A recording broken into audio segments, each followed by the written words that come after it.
अमेठी शुकुल बाजार से मोहम्मद तारिक की रिपोर्ट। बार एसोसिएशन के महामंत्री ने लगाया एसडीएम व तहसीलदार अमेठी पर भ्रष्टाचार का आरोप। बड़ी खबर यूपी के अमेठी से है, जहां बार एसोसिएशन अमेठी द्वारा पिछले 28 नवंबर से एसडीएम व तहसीलदार अमेठी के खिलाफ लगातार आंदोलनरत रहते हुए रिश्वतखोरी का आरोप लगाया है। आपको बता दें कि बार संघ अमेठी के लगातार आंदोलनरत रहने से तहसील के सारे कार्य बाधित चल रहे हैं। संघ के मंत्री उपेंद्र शुक्ल ने तहसीलदार अमेठी पर आरोप लगाते हुए कहा कि तहसीलदार महोदय का कहना है कि जमीन के दाखिल खारिज करने में भी 5,000 रुपए मिलना चाहिए। उन्होंने कहा कि वर्तमान तहसीलदार महोदय बीकोपुर जनपद फैजाबाद से आए हैं, वहां का रेट बताकर यहां लेने की बात करते हैं। एसडीएम योगेंद्र सिंह पर आरोप लगाते हुए उन्होंने कहा कि इन महोदय को भी हर काम में पैसा चाहिए, जो सर्वथा गलत है। हम ऐसा हरगिज नहीं होने देंगे। आपको बता दें कि अधिवक्ताओं की लगातार चल रही हड़ताल को देखते हुए बीते दिनों एडीएम वंदिता श्रीवास्तव भी तहसील आकर अधिवक्ताओं से मुलाकात कर उनकी बात को सुना और शीघ्र ही उनके स्थानांतरण की बात कही, लेकिन आज तक कुछ नहीं हुआ। महामंत्री ने तो यहाँ तक कह डाला कि एसडीएम और तहसीलदार अमेठी से पैसा वसूल कर ऊपर तक पहुँचाते हैं, इसलिए इनका स्थानांतरण नहीं हो रहा है। जब तक इसका अमेठी से स्थानांतरण नहीं होता है, तब तक अधिवक्ता आंदोलनरत रहेंगे। संघ के अध्यक्ष सदाशिव पांडेय ने प्रत्यक्ष रूप से एसडीएम और तहसीलदार पर आरोप लगाते हुए कहा कि दोनों अधिकारी सिर्फ पैसा खोजते हैं। एसडीएम तो सिर्फ माननीय उच्च न्यायालय द्वारा आदेशित फाइल को वो देखते हैं, अन्य फाइल को देखते ही नहीं है। उन्होंने कहा कि इस मामले में एडीएम अमेठी व विधायक प्रतिनिधि भी हस्तक्षेप कर चुके हैं, लेकिन उच्च पदों पर बैठे अधिकारी के कान में जू तक नहीं रेंगी। जब तक इनका स्थानांतरण नहीं होता है, तब तक हमारा आंदोलन चलता रहेगा। आइए खुद ही सुनते हैं कि संघ के अध्यक्ष व महामंत्री ने क्या कुछ कहा इन अधिकारियों के बारे में।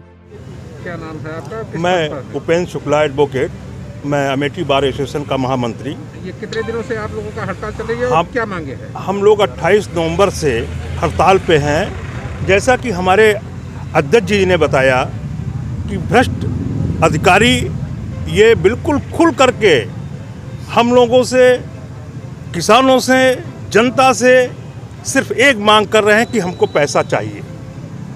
इस तरह से कैसे काम करेंगे हम लोग इनके साथ में?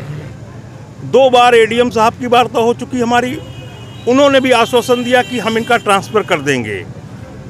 वो भी आए, खाली हाथ चले गए, हमारी बात को नहीं सुनी गई।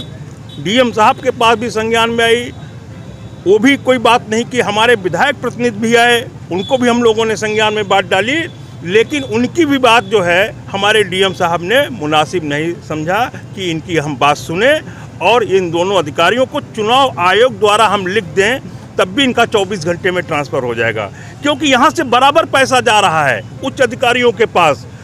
संज्ञान में सबके है, लेकिन ये दोनों अधिकारी आज 28 दिन से क्यों यहाँ पे हैं, इसका जवाब यहाँ की जनता, पूरी विधानसभा चाहती है, अमेठी विधानसभा चाहती है कि ये अधिकारी क्यों हैं यहाँ पे।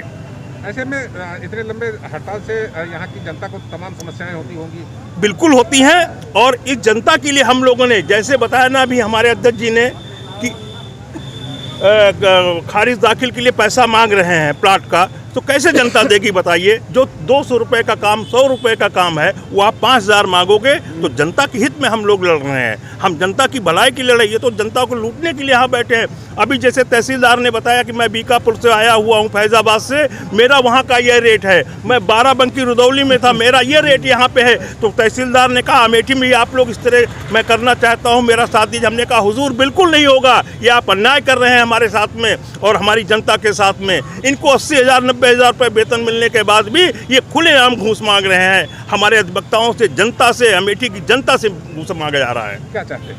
हम बस ये चाहते हैं कि शासन, चुनाव आयोग दोनों संज्ञान में ले और हमारे डीएम साहब भी संज्ञान में ले और इनका तत्काल प्रभाव से यहाँ से अन्य जनपद में स्थानांतरण किया जाए। क्या नाम है आपका और किस पद पर है? किस बात को लेकर आपके द्वारा विरोध? सदाशिव पांडेय एडवोकेट, अध्यक्ष अधिवक्ता संघ अमेठी। किस बात को लेकर आपके द्वारा आज तहसील में विरोध प्रदर्शन किया जा रहा है? एसडीएम और तहसीलदार के गलत कारनामों को लेकर के मैं ही नहीं, मेरा पूरा बार और आम जनता भी इनका विरोध कर रही है। क्या है, क्या दिक्कत है? इनसे दिक्कत ये है कि न्यायिक कार्य से इनका कुछ लेना देना नहीं है, इनका प्रशासनिक कार्य से कुछ लेना देना नहीं है। केवल इनका उल्लू सीधा हो इतने ये जानते हैं। न ये जनता का कार्य करना चाहते हैं, न अधिवक्ताओं से संबंधित किसी मुकदमे का कार्य करना चाहते हैं। केवल हाई कोर्ट से जो निर्देशित है उतने ही मुकदमे देखना चाहते हैं और इनको डर बराबर बनी रहती है कि कहीं मेरे ऊपर कंटेम्प्ट ना हो जाए। एक कंटेम्प्ट बचाते हैं, न कि लोक हितकारी, जनहितकारी और न्याय हितकारी कार्य करते हैं।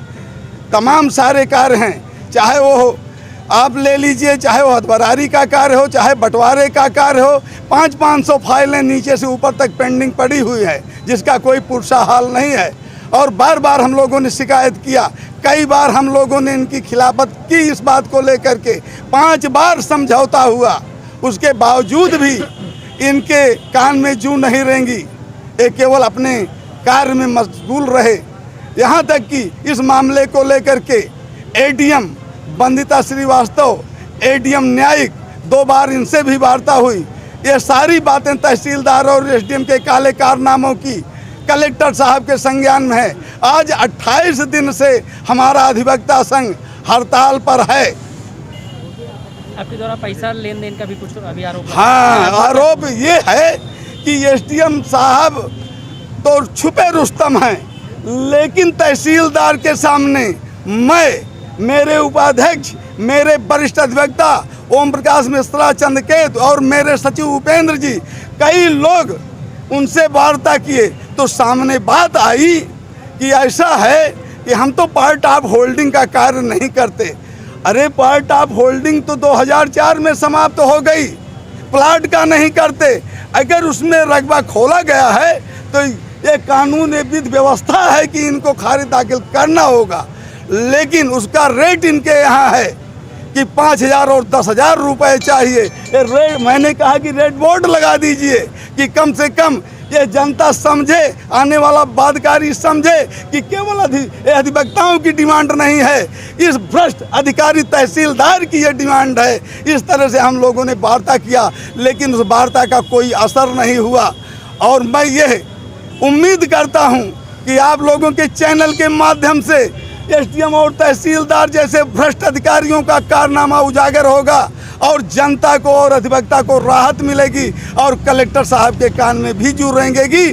और यह उम्मीद करता हूं कि इन भ्रष्ट अधिकारियों का इस जनपद से ट्रांसफ़र होना आवश्यक है। और ये उम्मीद करता हूं कि आज अधर न ओझल होने पाए, कदम मिला के चल, मंजिल तेरा पग चूमेगी। आज नहीं तो कल। हम लोग 72 दिन हड़ताल पर रह चुके हैं। आरडी भारती के पीरियड में पंडित विजय पाल पर उंगली उठाया था उन्होंने।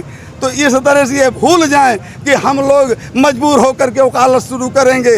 2 महीना, 3 महीना, 4 महीना हम लोग ये देखेंगे। जब तक ट्रांसफ़र नहीं होता है तब तक हमारी एकता जो है ये सुदृढ़ है। निश्चित तौर से ये मेरा संघ बहुत मजबूत है। यही नहीं, अगर ज़रूरत पड़ी तो मैं पूरे जनपद से नहीं, मैं bar council of Uttar Pradesh से भी आह्वान करूँगा कि ऐसे भ्रष्ट अधिकारियों के खिलाफ आप लोग मदद करें।